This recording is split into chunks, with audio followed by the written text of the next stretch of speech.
Bom, meus irmãos,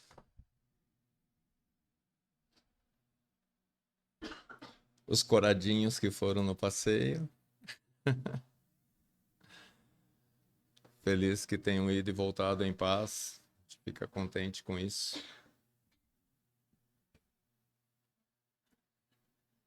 A Ana não teve muito bem à noite, irmão, por conta da sua tradicional enxaqueca. Esteja orando por ela, tá? Talvez depois dos cultos da manhã a gente volte para São Paulo. Vamos continuar, irmãos, falando sobre a soberania de Deus, que é uma realidade imutável, que vale para todos os tempos. Deus reina soberanamente de eternidade a eternidade. Antes da fundação do mundo ele já era. Na criação ele se mostrou soberano. Em todo o desenrolar da história até hoje, ele se mostrou soberano e ele vai se mostrar soberano até o fim.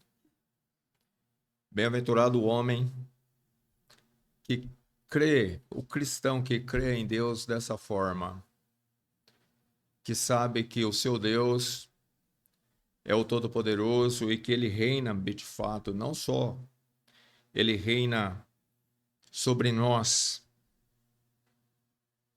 mas ele reina soberanamente sobre tudo e todos. E nós sabemos que o Deus, esse Deus soberano, ele tem um plano traçado, ao qual muito dele está aqui na palavra de Deus descrita.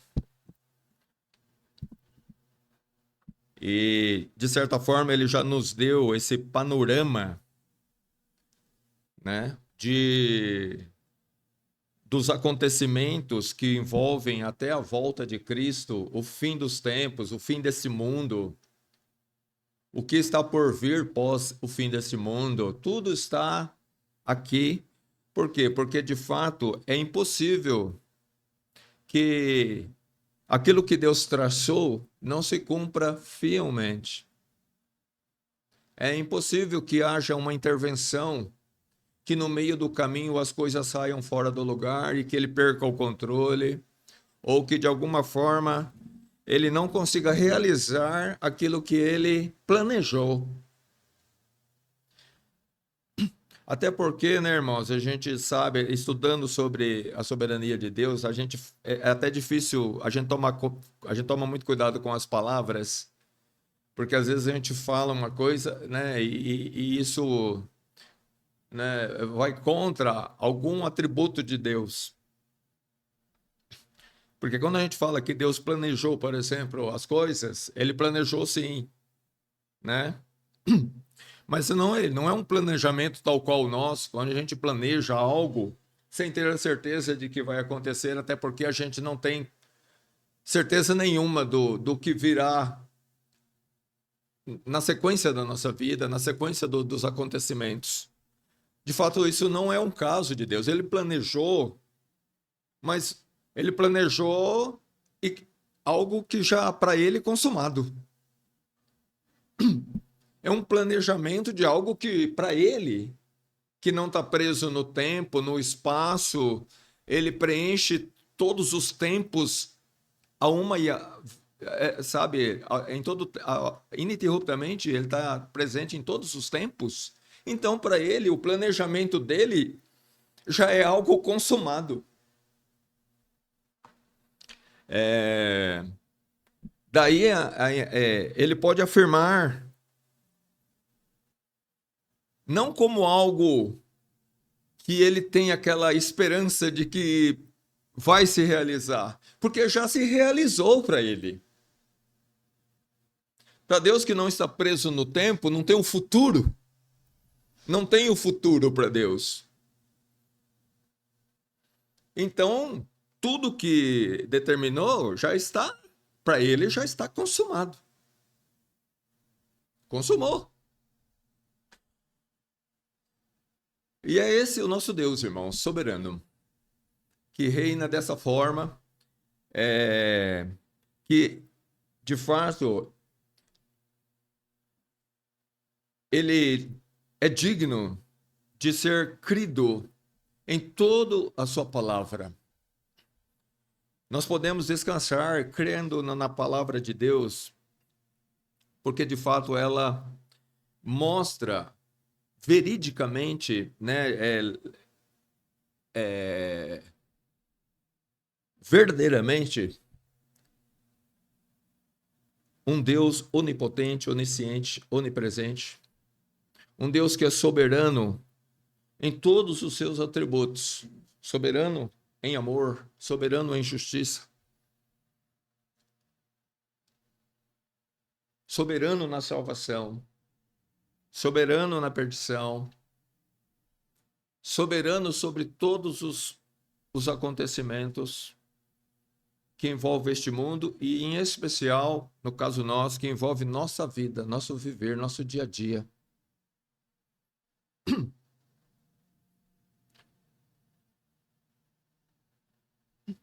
Eu falei que talvez se fôssemos falar hoje sobre a soberania de Deus, sobre a salvação e a perdição, irmão, mas eu quero deixar isso para o último domingo, né? Porque é o ápice, né? É o ápice. Mas nós vemos, irmãos, perdão, não, a garganta não está lá muito boa, mas não está tão ruim assim também. A soberania de Deus, ela se mostrou, nós já vimos falar que ela se mostra sobre os megas acontecimentos, sobre as grandes catástrofes, né? Nós vemos que Deus, no final dos tempos, vai abalar a estrutura do céu e da terra de maneira, né, poderosa. O livro de Apocalipse narra essa intervenção de Deus nas coisas, né? Tudo isso visando propósitos direcionados, né, à sua justiça, especialmente à sua justiça. No final dos tempos, nós sabemos que vai prevalecer a justiça de Deus. Hoje prevalece sua misericórdia, seu amor, sua graça, mas no final dos tempos, Deus vai refrear esse tempo de misericórdia. Os vasos da sua ira, como diz a palavra de Deus, que hoje estão refreados, porque ele quis mostrar os seus vasos de misericórdia, eles vai acontecer o inverso disso, né? Deus vai retrair seus vasos de misericórdia, porque vai ser tempo de juízo. Juízo este que vai culminar no grande juízo, no grande dia do julgamento final, onde acontecerá a perdição dos homens ímpios, uma perdição eterna. E Deus, nesse tempo de juízo sobre este mundo, sobre o mundo dos ímpios, ele vai abalar a estrutura da terra, não só da terra, como dos céus, mostrando que ele é o criador mesmo dessas coisas e por isso ele tem esse poder e essa autoridade de tocar nessas coisas. Tanto para... Ele foi soberano na construção delas, né? Deus criou tudo isso. E ele será soberano na destruição de todas elas. Porque Deus vai fazer novo céu e nova terra. E ele tem essa autoridade porque ele é o criador de todas elas. E ele tem a autoridade e poder para, assim como ele criou, ele vai destruir. Como juízo. Por conta do pecado, por conta dos homens iníquos, para a perdição dos ímpios, como está lá em 2 Pedro, né? Que essa terra está reservada como um tesouro para o dia da perdição dos homens ímpios. Triste. Perdição eterna. Juízo de Deus. Mas nós vemos, irmãos, que a soberania de Deus também se mostra sobre as pequenas coisas. Nós vimos a semana passada que as intervenções de Deus, a soberania de Deus mostrada em suas intervenções diretas Deus operando por meio do seu povo, Deus intervindo tanto por meio do seu povo quanto nos próprios ímpios. Deus trabalha, ele tem os seus propósitos e ele vai operando em meio às pessoas. Nós vimos isso, vários exemplos bíblicos. A Bíblia está cheia repleta de exemplos de intervenções de Deus. Deus intervém de todas as maneiras, assim como, tal como Ele quer, Ele pode intervir. Nós vimos até na semana passada que do propósito de Paulo de poder pregar o evangelho aos Gálatas e aquele outro lugar que eu esqueci o nome agora, mas que ele foi impedido por Deus. Deus intervindo. Deus vai intervindo. Seu propósito é superior ao nosso. O propósito bom que a gente desenvolve é subalterno ao propósito excelente, bom, em perfeição de Deus. O propósito de Paulo era um propósito bom, pregar o evangelho, a salvação àquele povo. Ele viu um povo perdido nos seus pecados, destinado à perdição, e ele queria ir lá levar o evangelho de Jesus Cristo. Mas Deus interviu e falou: não, não é este povo, pelo menos não naquele momento. Agora eu quero você ali.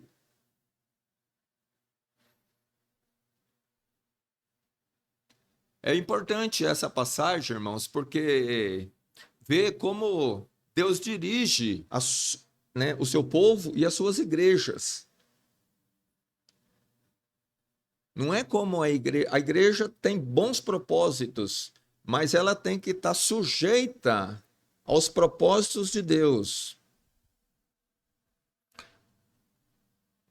Nós temos que orar para que seja feita a vontade de Deus. Nós vimos, por exemplo, nesse mesmo contexto, como Paulo, a igreja de Antioquia orava e jejuava para que Deus fizesse uso dela conforme a sua vontade, a vontade de Deus. E diante das orações daquele povo, daquela igreja, do seu jejum, se colocando em total submissão a Deus, não querendo fazer a vontade deles, mas a vontade de Deus. O jejum tem muito a ver com isso. Deus falou: apartai-me a Saulo e a Barnabé para a obra que os tenho chamado.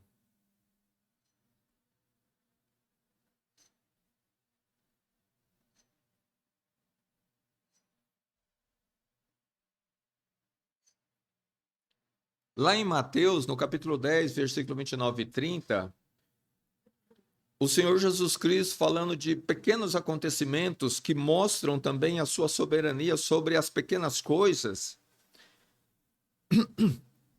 Ele está aqui, chamando a atenção dos seus discípulos exatamente para que eles crescem na soberania de Deus, para que eles crescem em Deus de uma forma adequada em relação às necessidades da vida. Porque nós temos às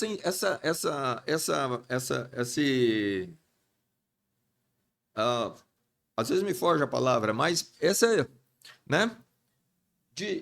separação de crer em nosso Deus para a nossa salvação, para o nosso perdão, nossa justificação, amém? É isso mesmo. Mas, às vezes, nós deixamos ele alheio às necessidades da vida, dessa passagem nossa por esse mundo. E podemos ser influenciados de uma maneira até pecaminosa, levando-nos a fazer com que as necessidades da vida acabem intervindo de uma forma que não deveria intervir em nossa espiritualidade. Por isso que Jesus adverte seus discípulos: não andeis ansiosos pelo que haveis de comer, beber, vestir. E ele mostra a total dependência que nós temos de nosso Deus soberano, que nós não somos soberanos sobre nada. Ele diz que nós não podemos fazer crescer um fio de cabelo. Nós não podemos fazer nada. Nós somos totalmente sujeitos, dependentes da operação de Deus. E de fato, todo mundo é dependente da operação de Deus, dependente da sua vontade, dependente da sua permissão, dependente de que ele queira ou que ele permita. Senão, não acontece. Como já falamos dentro desse estudo, nosso Deus é aquele que abre e ninguém fecha, e fecha e ninguém abre. Está na Bíblia. É a palavra dele. E lá disse, Jesus falou para os seus discípulos, olha, não se vende 2 passarinhos por um ceitil, e nenhum deles cairá em terra sem a vontade de vosso Pai. E até mesmo os cabelos da vossa cabeça estão todos contados. Veja como, irmãos, isso me traz paz, sabe? Porque Deus cuida de nós. Ele está querendo dizer, não tem nada que está fora desse controle amoroso de Deus. Poderoso e ao mesmo tempo amoroso. Deus, até o cabelo da nossa cabeça, Deus está sabendo. Ele tem uma consciência, ele tem um conhecimento absoluto de nós. Deus não está alheio no seu soberano conhecimento, né? Onisciente como ele é, ele conhece-nos por inteiro, mas muito superior a nós mesmos.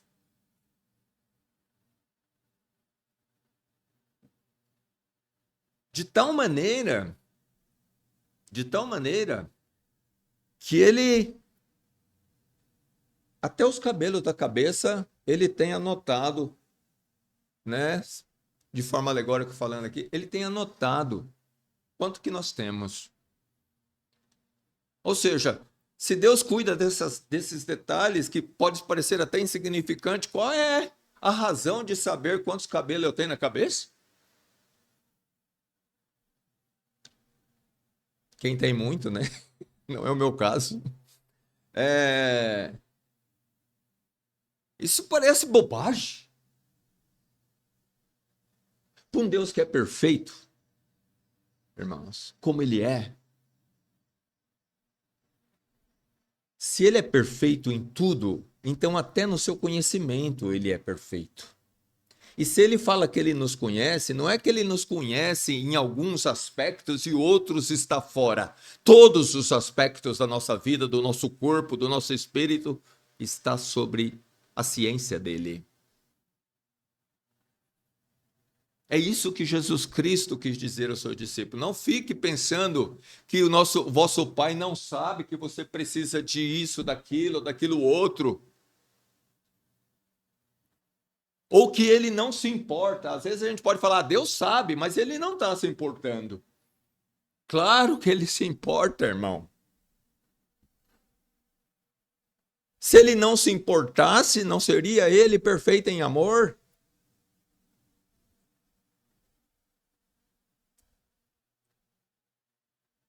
Nós temos que entender que Deus é soberano.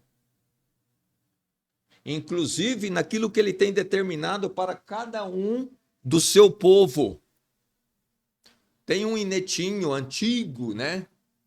De um grupo que eu acho que nem existe mais, que fala que Deus tem um plano para cada criatura.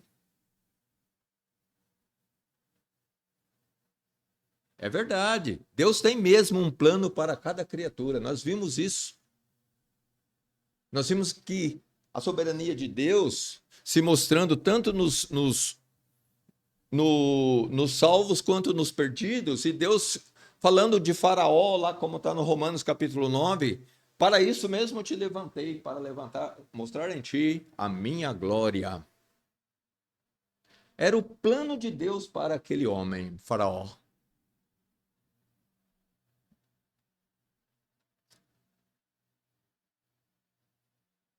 Obviamente que Faraó era um homem ímpio. Deus soberanamente levantou, permitiu a impiedade daquele homem. E toda a impiedade dele, todo o mal que ele desejava, todo o mal que ele tentou fazer ao povo de Israel estava dentro daquele propósito de Deus.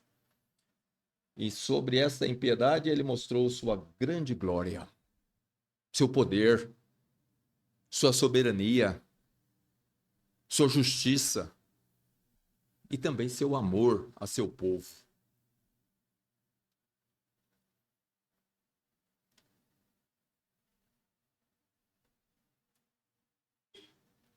Deus é soberano sobre todas as nossas necessidades. Quando Deus criou o homem, Adão, obviamente que ali tem um desfecho, uma linguagem que para que a gente possa entender, né, irmãos? Mas Deus criou o homem, aí ele criou todos os animais, e os animais tinham lá sempre, né, o macho e a fêmea, né, o casalzinho e tal, e o homem sozinho. E Deus viu que não era bom. Aí alguém vai falar assim: ah, mas Deus, ele percebeu então só depois? Claro que não. Ele já sabia o que ele ia fazer o tempo todo. Mas é para passar ensinamento para nós que ele age de certas maneiras. Ele quis deixar claro que não é bom que o homem esteja só. Veio dele essa percepção. Então, logo ela está valendo. Far-lhe-ei uma adjutora.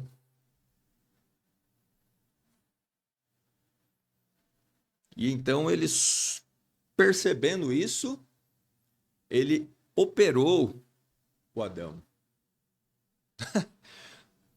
É interessante, aqui nós temos a primeira cirurgia, né? A primeira cirurgia que aconteceu nesse mundo foi feita por Deus, hein? Olha só, me veio isso agora. Porque a Bíblia fala que Deus fez cair um profundo sono sobre Adão e foi lá e tomou uma costela dele, pegou o bisturi, arrancou uma costela do Adão, fechou o lugar certinho. Será que ficou com cicatriz, hein? Porque a Bíblia fala como que se literal, né? Cerrou no lugar a carne. Eu acho que Deus não precisava de agulha e linha, né?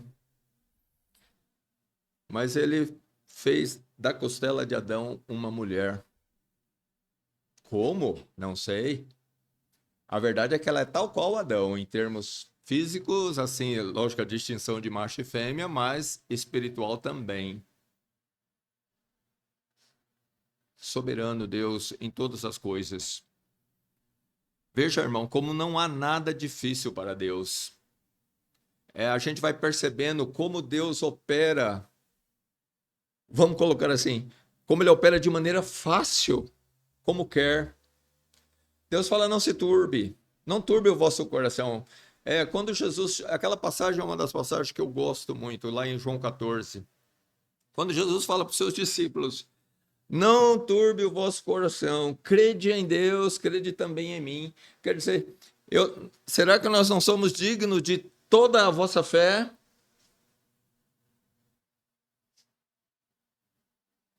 Há razão para perturbações, para toda essa desconfiança, esse nervosismo com que os discípulos estavam passando naquele momento, porque Jesus falando da sua necessidade de ascender ao céu, de voltar para o Pai, e isso criou uma turbulência na mente, no coração deles. Ele falou: eu sei o que eu estou fazendo. Meu Pai sabe o que ele está fazendo. Creia. Tão somente creia. Não desconfie. Creia.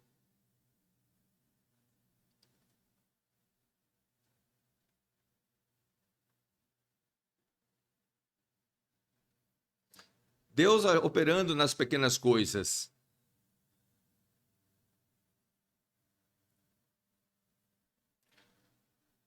Lá em Samuel, irmãos, nós vemos, 1 Samuel 26:12, como Davi, quando o Saul estava perseguindo ele,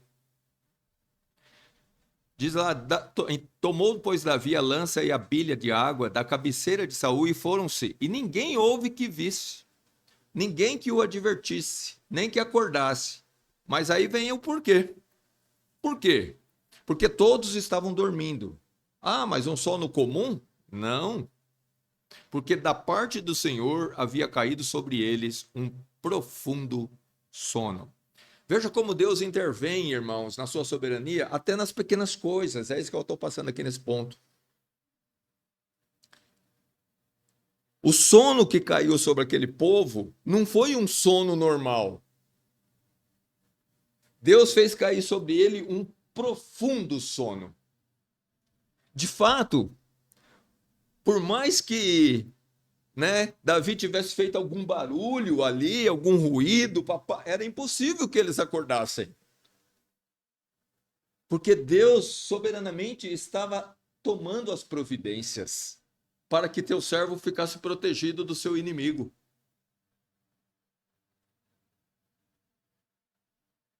De maneira que eles não puderam acordar.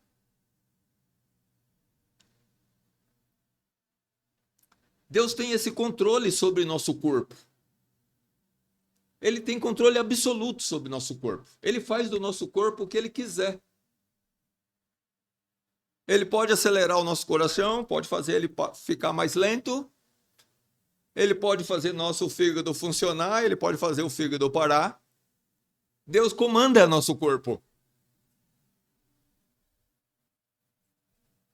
Deus impõe uma doença sobre alguém, depois ele vai lá e tira. Porque ele é soberano sobre todas essas coisas.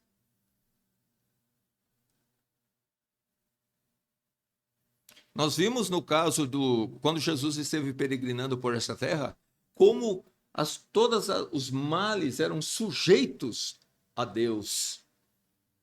Jesus curou cego de nascença, coxo de nascença, mostrando seu poder absoluto sobre o nosso corpo.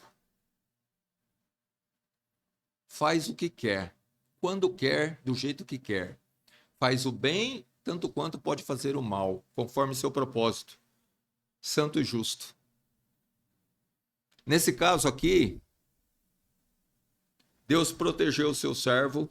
Por quê? Porque ele interviu no sono desse povo.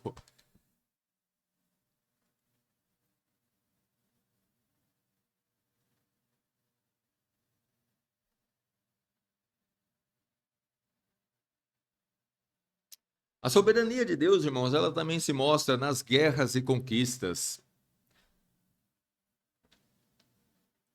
Todas as guerras que existem já existiu e ainda vai existir nesse mundo, irmãos, está dentro de um propósito de Deus, dentro do propósito dele e de propósitos específicos também. Deus tem o seu propósito soberano, né? Vamos dizer assim, universal, mas ele tem propósitos específicos para cada povo, para cada nação, para cada pessoa mesmo. A soberania de Deus envolve essa abrangência, ela tem essa abrangência, onde ela é exercida em relação a uma nação, em relação a um povo específico, mas também em relação a indivíduos. Deus opera assim, totalmente.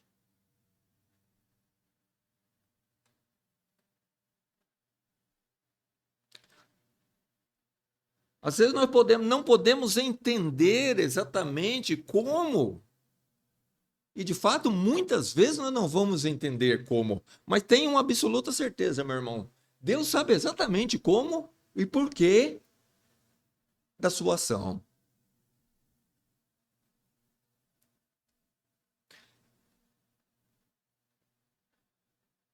Lá em Provérbios 21, 31, fala assim que prepara-se o cavalo para o dia da batalha, porém do Senhor vem a vitória.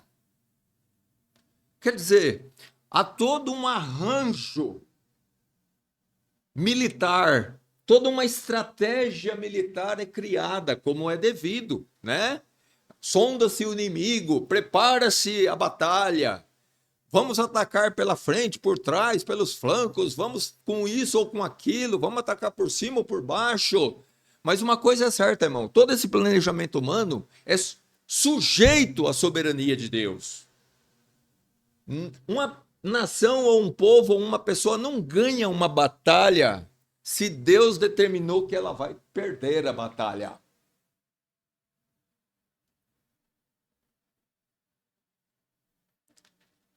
Veja lá em 2 Crônicas 24, de 22 a 24. Aqui está se tratando do rei Joás. Um rei que se perverteu.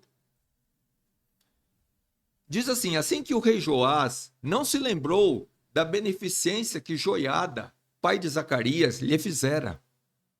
Porém matou-lhe o filho, o qual, morrendo, disse, o Senhor o verá e o requererá. E sucedeu que, decorrido um ano, o exército da Síria subiu contra ele, e vieram a Judá e a Jerusalém, e destruíram dentre o povo todos os seus príncipes, e enviaram todo o seu despojo ao rei de Damasco. Porque, esse é o ponto interessante aqui, porque ainda que o exército dos sírios viera com poucos homens, contudo o Senhor entregou na sua mão um exército muito numeroso, porquanto deixaram ao Senhor Deus de seus pais. Assim executaram juízo contra Joás.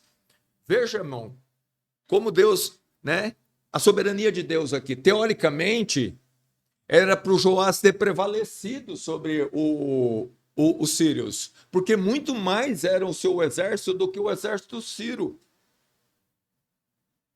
Pela lógica, quem olhou falou: isso aí vai ser fácil, vitória fácil. Mas não aconteceu. Por quê? Porque houve uma intervenção soberana de Deus.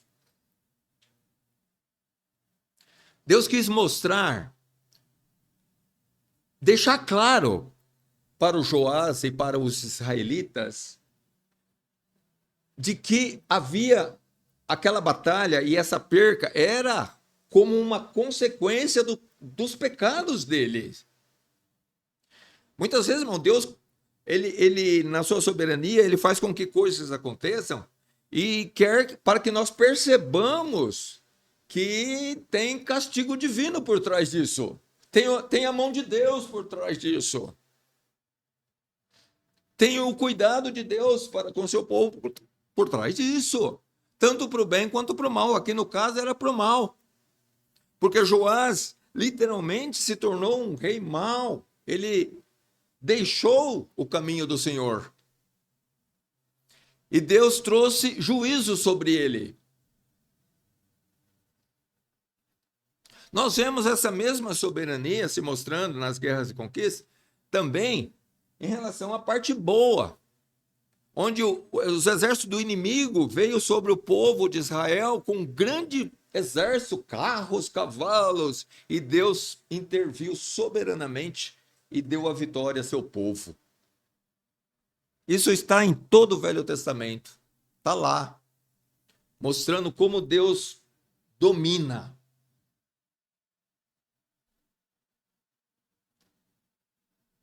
Ele é digno de ser crido em todo o seu poder. Não há poder maligno, irmãos, que possa suplantar o poder de Deus. Não há poder humano ou poder bélico ou poder que seja capaz de passar por cima de um propósito divino.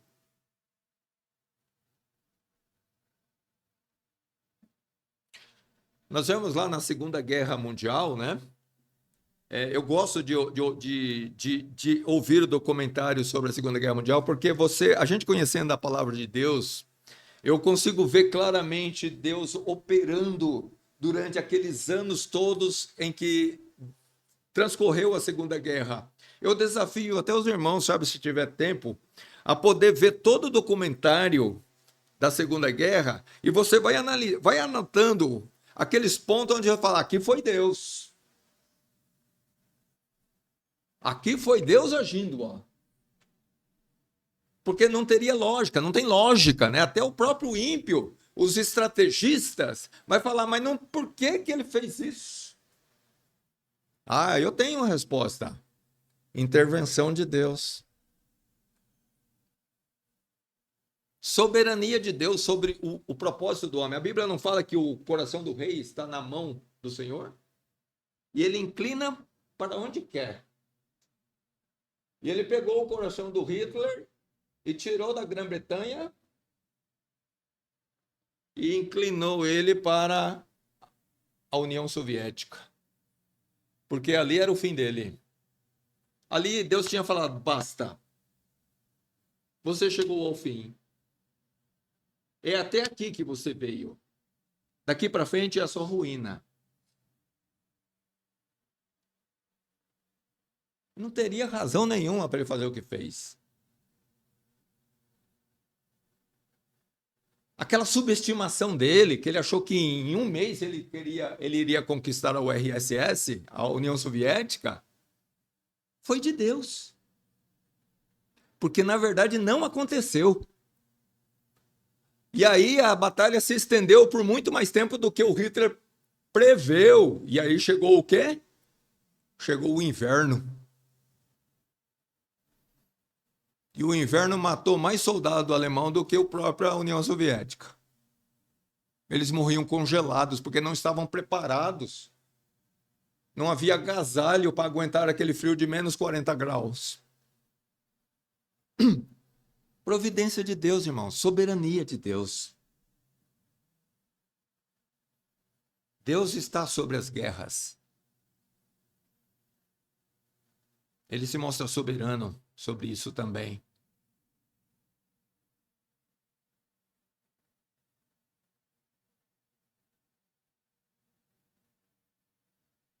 Davi lutando contra os filisteus, depois que ele feriu os filisteus, ele disse, rompeu o Senhor os meus inimigos diante de mim, como se rompe as águas, como quem rompe águas. Fácil, né? Por isso chamou aquele lugar Baal Perazim, segundo Samuel 5, 18 a 20. Davi sabia que a conquista dele não era pela sua estratégia de guerra, ainda que ele logicamente tinha.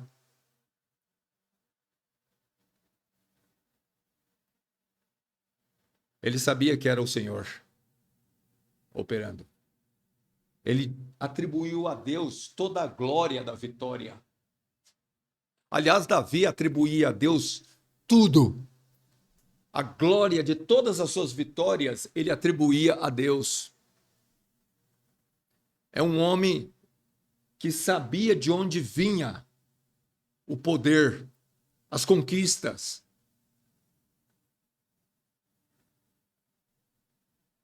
E ele sabia também a quem era devido a glória.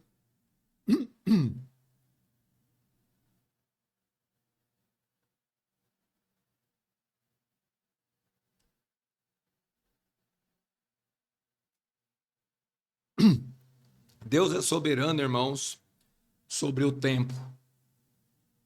Ninguém tem dúvida disso, né? A Bíblia sempre está falando a seu tempo, né? Um tempo determinado por Deus. Deus tem determinado o tempo de todas as coisas. O livro de Eclesiastes fala que tem tempo determinado para tudo debaixo do sol.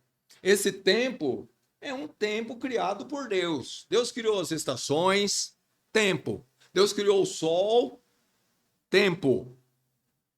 Dia, meses, anos, tempo. E dentro disso tudo, Deus vai operando, dentro do tempo dele. Tempo de vida nosso, estabelecido por Deus.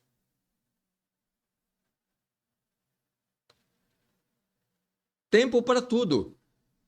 E Deus é soberano sobre o tempo. Ele comanda o tempo.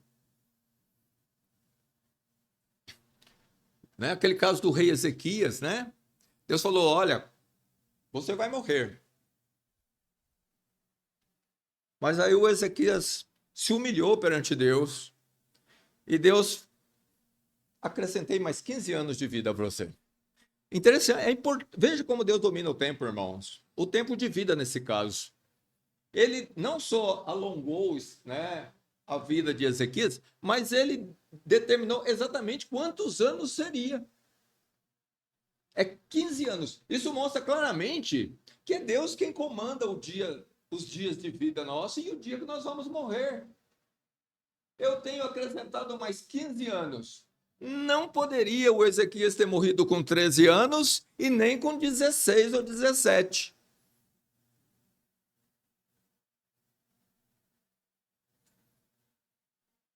Porque aquele cuja palavra não volta vazia já havia determinado que seria 15 anos. E ele deixou claro, por meio do profeta Isaías, que seria 15 anos. Não há nada, absolutamente nada acontece fora do tempo ou depois do tempo estabelecido por Deus, irmãos. Tem algumas passagens que falam dessa soberania de Deus sobre o tempo. Lá em Atos, no capítulo 17, no versículo 26, Paulo fazendo seu discurso lá, né, aos gregos, ele diz assim: e de um só sangue fez a geração, toda a geração dos homens. Paulo defendendo aqui a criação especial de Deus. De um só sangue. Tá falando de quem aqui? De Adão, né? Todos nós somos descendência, geração adâmica. Posteridade daquele primeiro homem, juntamente com Eva, sua mulher. De um só sangue fez toda a geração dos homens. Veja que Paulo atribui a Deus a geração dos homens. Ele fez. Veja que ele não atribui a algo natural, ainda que é natural a procriação, acontece de uma forma natural conforme estabelecida por Deus. Mas Paulo, ele afirma que foi Deus quem fez a geração dos homens e determinou onde cada um vai ficar. Deus fez de um só sangue fez a geração dos homens para habitar sobre toda a face da terra. Nota que nessa época, quando Deus fez Adão, a América ainda estava longe de ser descoberta. Mas Deus já tinha, na sua soberania, determinado que a geração daquele homem ia tomar a terra toda. Já está aqui, ó.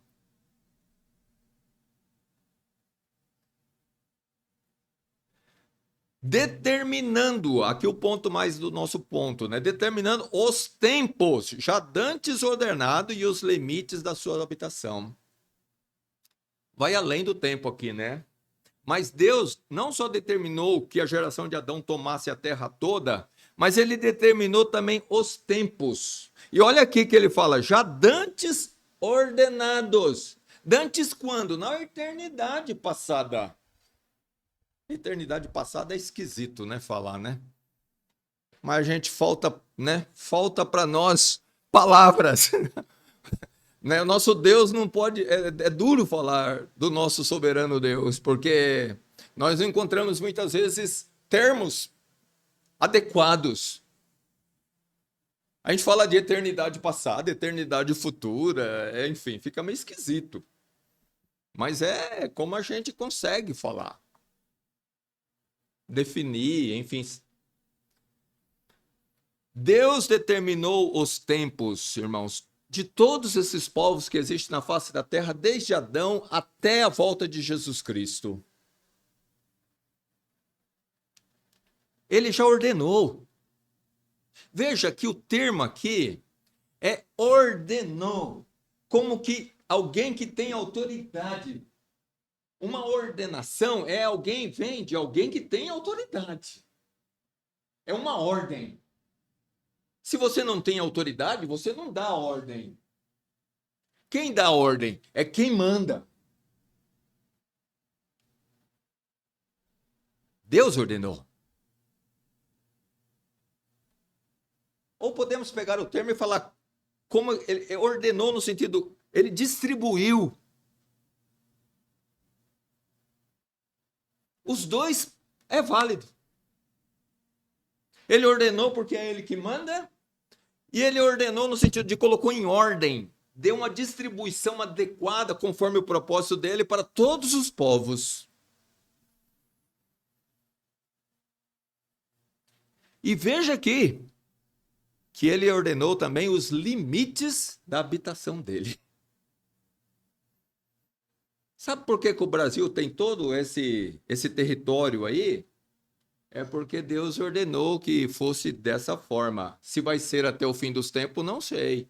Mas Deus sabe. E se não for, é porque ele também ordenou que não fosse até o fim dos tempos. Mas cada um, essa distribuição, essa mudança geográfica que existe, né, de um povo que se separa do outro e cria uma outra nação, tudo isso, irmão, está dentro da soberania de Deus. Dentro dessas ordenações de Deus e dos limites que Deus estabeleceu para cada um deles. Se eu pensar diferente disso, então eu desconheço e não creio numa soberania absoluta de Deus.